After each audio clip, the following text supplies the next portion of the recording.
வணக்கம். இந்த வீடியோவில் நம்ம என்ன பார்க்க போறோம் அப்படின்னு பார்த்தீங்கன்னா, கிட்னியில் இருக்கிற கல்லை எப்படி இயற்கை முறையில் நிரந்தரமாக கல்லை கரைச்சி நிரந்தரமாக அந்த பிரச்சனையிலேருந்து மீண்டு வரதுன்றது தான் இந்த வீடியோவில் பார்க்க போகிறோம். இதுக்கு தேவையான பொருள் என்னென்னு சொல்லிடுறேன். மூக்கிரிட்டான் மூலிகையுடைய சூரணம், அதாவது மூக்கிரிட்டான் செடியை பதப்படுத்தி சூரணமாக அரைச்சி எடுத்துருக்கோம். அடுத்து பார்த்தீங்கன்னா அருகம்புல்ல அதாவது பதப்படுத்தி சூரணமாக அரைச்சி எடுத்துருக்கோம். அடுத்து பார்த்தீங்கன்னா நெறிஞ்சு முள், சரிங்களா? நெறிஞ்சு முல்லை சூரணமாக அரைச்சி எடுத்துருக்கோம்.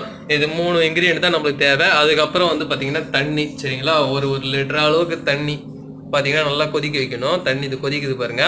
இது எப்படி பயன்படுத்தணும்னா, அதாவது தினந்தோறும் வெறும் வயிற்றுல இதை சாப்பிடணும். நம்ம சொல்கிற மெத்தட்லாம் ரெடி பண்ணி சாப்பிட்டுட்டு வந்தீங்கன்னாவே போதும்.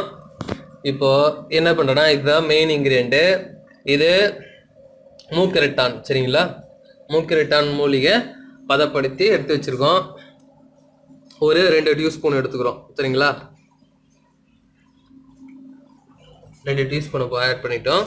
அடுத்தது பார்த்தீங்கன்னா அருகம்புல் சூரணமாக்கி வச்சுருக்கோம் இல்லையா, இதையும் ஒரு 2 டீஸ்பூனுக்கு எடுத்துக்கிறோம். அடுத்தது நெறிஞ்சு முள், சரிங்களா? நெறிஞ்சு முள்ளும் ஒரு டீஸ்பூன் எடுத்துக்கிறோம். ஓகே, இது எல்லாத்தையும் போட்டு என்ன பண்ணுறோம்னா, இந்த கொதிக்கிற தண்ணியில் நல்லா கொதிக்க வைக்கிறோம். சூரணமாக்கி வச்சுருக்கோம். இது எல்லா நாளும் இதை நல்லா இந்த மாதிரி என்ன பண்ணுறீங்க, கொதிக்க வைக்கணும். கொதிக்க வச்சுட்டு நல்லா கொதிக்க வைங்க. நல்லா கொதிக்க வச்சதுக்கப்புறம் என்ன பண்ணுறீங்கன்னா, இதை இறக்கி வச்சுட்டு நல்லா சில்லுன்னு ஆறணும்.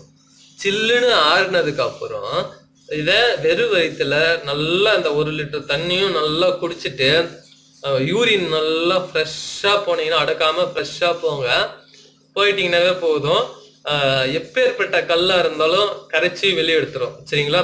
இதை இந்த மாதிரி நல்லா இந்த கொதிக்குது பார்த்தீங்களா, கொதிக்க வச்சு இந்த மாதிரி கொதிச்சு நல்லா வந்துடுச்சு. இதை அப்படியே எடுத்து குடிங்க. குடிச்சிட்டு நல்லா அந்த யூரினை குடிச்சு இது குடிச்சிட்டு யூரின் அப்படியே வெளியே விட்டீங்கன்னா போதும். எப்பேற்பட்ட கல்லாக இருந்தாலும் முழுமையாக 48 நாளுக்குள்ள வெளியே வந்துடும், சரிங்களா? இதை வடிகட்டணுமா வடிகட்டாமல் குடிக்கிறதான்னு கேட்பீங்க. இதை வடிகட்ட வேண்டிய அவசியம் இல்லை. ஏன்னா நீங்கள் அப்படியே குடிக்கலாம். இதை ஒரு டம்ளரில் நல்லா ஆற்றி சில்லுன்னு ஆக்கிட்டு இது குடிச்சிட்டு வாங்க, சரிங்களா?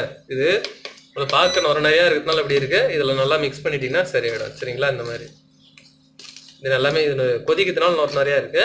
இது கொதிக்கிறது ஸ்டாப் ஆயிடுச்சுன்னா பார்த்தீங்கன்னா தெரியும். இந்த தண்ணி மட்டும் மூலிகையாக மாறிடும். மொத்தமாக அப்படியே குடிக்கலாம். வடிகட்ட வேண்டிய அவசியம் இல்லை. இந்த மாதிரி 48 நாள் கண்டினியூஸாக வெறும் வயிற்றுல சாப்பிட்டுட்டு வந்தீங்கன்னா போதும். எப்பேற்பட்ட கல்லாக இருந்தாலும் சரி வெளியே வந்துடும். இந்த மெத்தடை ஃபாலோ பண்ணுங்கள். இந்த மாதிரி மருந்து ஏதாவது வேணும் அப்படின்னு நீங்கள் நினச்சிங்கன்னா, என் கீழே கான்டாக்ட் டீட்டெயில் தரேன் இந்த வீடியோக்கு கீழே. நீங்கள் ஃபர்தராக எங்களை கால் பண்ணி கேளுங்க. உங்களுக்கு நான் அனுப்பி விடுறேன். தேவையான பொருளாக வாங்கிக்கோங்க. இந்த வீடியோ பிடிச்சிருக்குன்னு நான் நம்புகிறேன். மறக்காமல் லைக் பண்ணுங்கள், ஷேர் பண்ணுங்கள். இன்னும் சப்ஸ்கிரைப் பண்ணாமல் இருந்தீங்கன்னா சப்ஸ்கிரைப் பண்ணிவிடுங்க. ஓகே, தேங்க்யூ ஃபார் வாட்சிங். இப்போ பார்த்தீங்கன்னாவே தெரியும், இதோ நம்ம ஸ்டாப் பண்ணிட்டோம், ஓகேங்களா? கரெக்டாக அடுப்பு ஸ்டாப் பண்ணி வச்சு அது பார்த்தீங்கன்னா தெரியும், இந்த மூலிகை மிக்ஸ் ஆகி தண்ணியில் இருக்குது பாருங்கள். இதை மட்டும் செய்யுங்க, நல்ல ஒரு ரிசல்ட் வரும். உங்களுக்கு 100% ரிசல்ட் கொடுக்கும். இதை மட்டும் செஞ்சு சாப்பிடுங்க, சரியாயிடும். இந்த மாதிரி உங்களுக்கு செஞ்சு சாப்பிட்றதுக்கு மருந்து உங்களுக்கு கிடைக்கலன்றவங்க நம்மளை கால் பண்ணுங்கள். கீழே கான்டாக்ட் டீட்டெயில் தரேன். உங்களுக்கு ஃபர்தராக நான் மருந்தை அனுப்பி உங்களுக்கு தரேன். ஓகே, தேங்க்ஸ் ஃபார் வாட்சிங்.